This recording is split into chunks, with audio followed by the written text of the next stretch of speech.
It was precisely in this region that the appearance of the Son of Man was first noted, and that on this lofty peak the man known as Jesus of Nazareth revealed himself in his true form.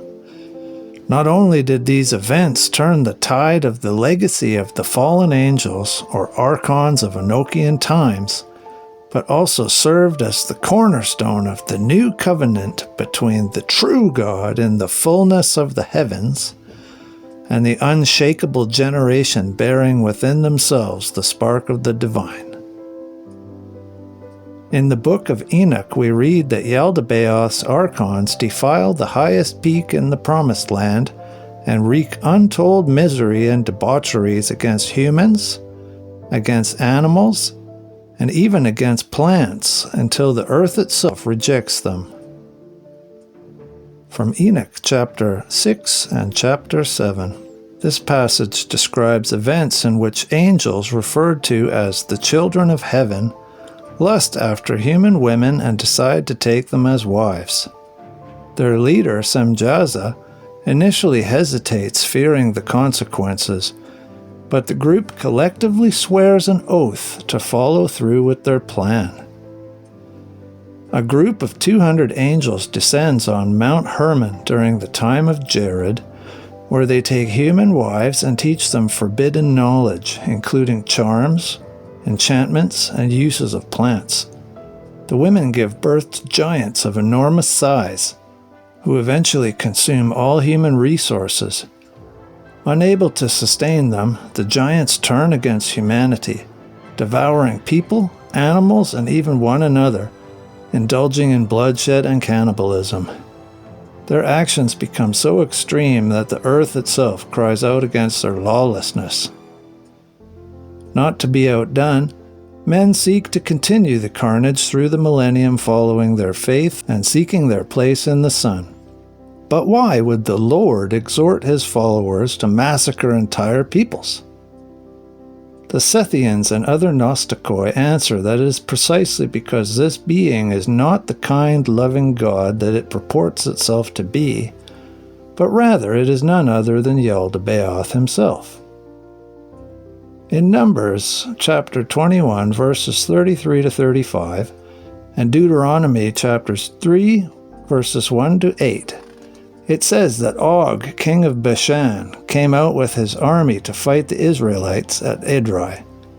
God assures Moses that he had delivered Og and his land into their hands, instructing them to treat Og as they had Sihon, the king of the Amorites. The Israelites defeated Og, killing every member of his army, and took possession of his land, including all 60 cities in his kingdom, which were fortified with high walls. The Israelites destroyed the cities and took the livestock and plunder as their own, securing the territory east of the Jordan from the Arnon Gorge to Mount Hermon. In Deuteronomy chapter 4, verse 48, Joshua chapter 11, verse 17, and Psalm 133, verse 3, it says that Mount Hermon is a significant geographical and symbolic location representing both a key area in Israel's territory and a symbol of divine blessing and unity. The headwaters of the Jordan originate on Mount Hermon, and they nurture the land of Galilee both materially as well as spiritually. Perhaps that is why it is precisely in this region that the appearance of the Son of Man was first noted, and that on this lofty peak the man known to his followers as Jesus of Nazareth revealed himself in his true form to select members from among the 12. Not only did these events turn the tide of the legacy of the fallen angels or archons of Enochian times, but also served as the cornerstone of the new covenant between the true God in the fullness of the heavens and the unshakable generation bearing within themselves the spark of the divine. In Matthew chapter 16, verse 13, we read that when Jesus came to the region of Caesarea Philippi, located in the shadow of Mount Hermon, he asked his disciples, "Who do the people say the Son of Man is?" They replied, "Some say John the Baptist, others say Elijah, and still others Jeremiah or one of the prophets." "But what about you?" he asked. Who do you say I am?" Simon Peter answered, "You are the Messiah, the Son of the living God." Jesus replied, "Blessed are you, Simon, son of Jonah, for this was not revealed to you by flesh and blood, but by my Father in heaven.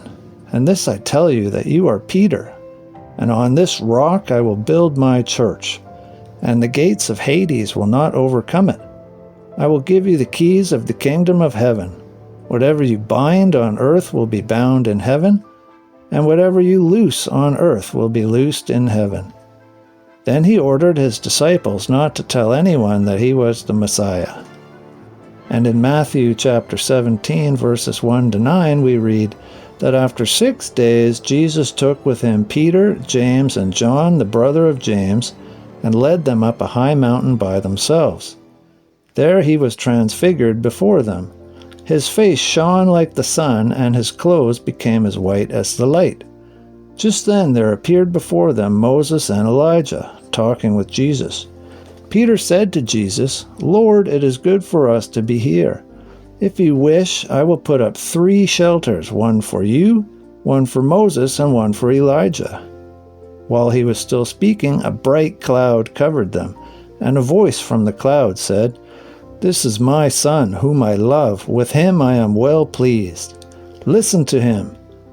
When the disciples heard this, they fell face down on the ground, terrified. "Get up," he said. "Don't be afraid." When they looked up, they saw no one except Jesus. As they were coming down the mountain, Jesus instructed them, "Don't tell anyone what you have seen, until the Son of Man has been raised from the dead." We see today that the fate of the regions overlooked by Mount Hermon is not written in stone, and that the various peoples in the region may yet play varying parts in whatever denouement occurs when the final judgment is at hand. For the unshakable generation, peace be with you, and may the light ever shine. Amen.